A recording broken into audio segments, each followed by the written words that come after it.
Daniel Padilla, humahagulgol nang mapanood ang sweetness nina Alden Richards at Catherine Bernardo. Nakakaloka ang mga netizen sa pandudog show o paggawa ng meme na video kay kapamilya star Daniel Padilla na kunwari ay pinapanood sa kanyang smartphone ang viral video ng kaswitan nina Catherine Bernardo at Alden Richards. Nang sorpresahin ng huli ang una sa isinasagawang surprise birthday party sa kanya.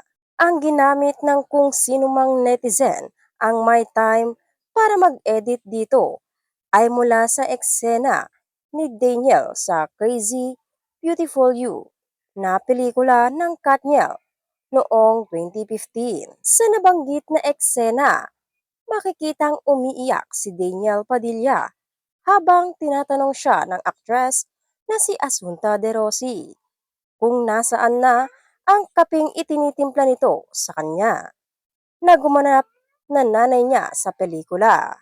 Tapos, ipinapakitang kunwari ay pinapanood ni Daniel sa cellphone ang yakapan ng ex-girlfriend at Alden. Umani naman ito ng iba't ibang reaksyon at komento mula sa netizens. Awit, shot puno na DJ.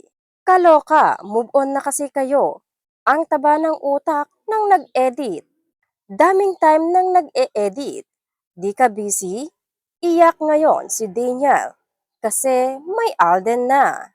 Matatandaang siniship pa ng Katden na sana raw ay matuloy na ang part 2 ng Hello Love Goodbye ngayong 2024. Bali-balitang matagal na raw sanang meron kaya lang ang kumakalat na chika ay hinarang at pinigilan daw ni Daniel ang part 2 dahil raw sa selos noong sila pa ni Catherine. At ngayong hiwalay na raw ang dalawa, mukhang balak daw na i-push na ang Star Cinema ang panawagan ng mga tao na gawin na ang part 2.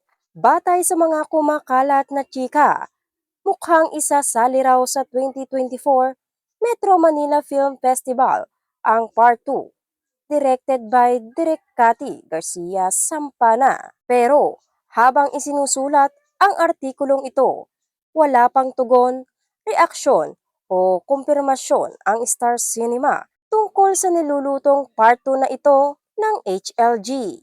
Samantala, wala pang reaksyon o komento ang kampo ni Daniel Padilla kaugnay ng nabanggit na meme.